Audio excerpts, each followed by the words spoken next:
کیا کہنے والے ہیں اس دن؟ اپنا کردار کو دیکھے تو صحیح. مسلمان نہ سود لے سکتا ہے نہ دے سکتا ہے. مسلمان کسی کی بیٹی کی آبرو ریزی نہیں کر سکتا.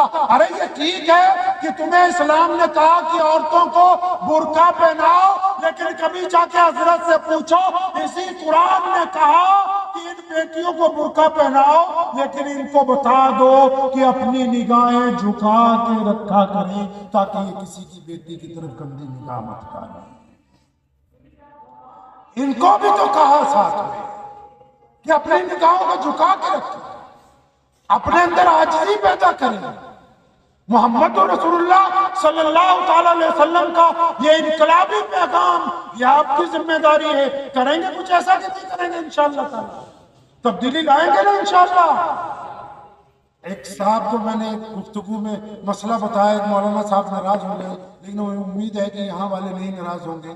ہم نے انہیں یہ کہا، گزارش کی کہ اسلام میں زکوٰۃ دینے کا حکم، پیارے پیغمبر علیہ السلام نے تو زکوٰۃ نہیں دی. کیوں نہیں دی؟ کیونکہ مال بہت آتا تھا، جو بھی آیا نبی علیہ السلام اسی وقت اس کو تقسیم کرتے تھے. لیکن مسلمانوں کو کہا، صحابہ کو کہا زکوٰۃ دو.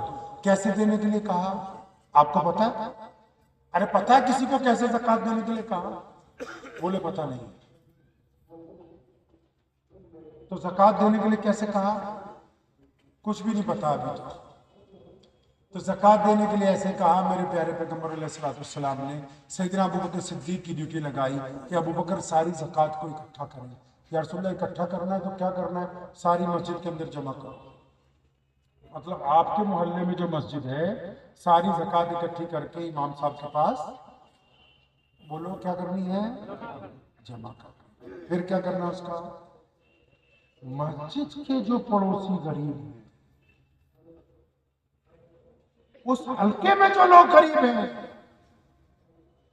کچھ لوگ کہتے ہیں نا جو واٹس ایپ کے جانکار ہیں، واٹس ایپ یونیورسٹی کے، کہ جی عرب کے لوگ تیل آنے کے بعد امیر ہو گئے. ارے عقل کے اندھو، تاریخ پڑھو اسلام کی. سیدنا عمر بن عبدالعزیز جن کو عمر ثانی کہتے ہیں، رحمت اللہ علیہ جب خلیفہ بنے، زکوٰۃ کا نظام اس حد تک عروج پا چکا تھا کہ ہر سال کئی کروڑ دینار زکوٰۃ بچ جاتی تھی. اس کو گاڑیوں میں لاد کے دوسرے ملکوں میں بھیجا جاتا تھا. وہاں کے گورنر بھی واپس کرتے تھے کہ حضرت یہاں بھی اب کوئی غریب باقی نہیں رہا. کیوں غریب باقی نہیں رہا؟ کیونکہ میرے نبی علیہ السلام نے ہمیں سمجھایا زکوٰۃ کو سینٹرلائز کریں گے. سینٹرلائز کرنے کے بعد جس علاقے کے مسلمان ہیں، جس علاقے کی مسجد ہے، اس دائرے میں زکوٰۃ کو تقسیم کریں گے. کسی غریب کو امیر بنائیں گے، کسی بیوہ کا مسئلہ حل کریں گے، کسی کرایہ دار کو دکان خرید کے دیں گے، کسی بے گھر کو گھر بنا کے دیں گے تاکہ اگلے سال وہ بھی 2-4 ہزار زکوٰۃ دینے والا. اب بتاؤ، ہم 75 سال سے زکوٰۃ دے رہے ہیں، ہم نے اپنے شہر کے غریب دور کر دیے؟ کیا کر دیے؟ اسلام کو پہچانیے. آپ کے پاس اتنا قیمتی دین ہے، دنیا ترستی ہے اس دین کے لیے.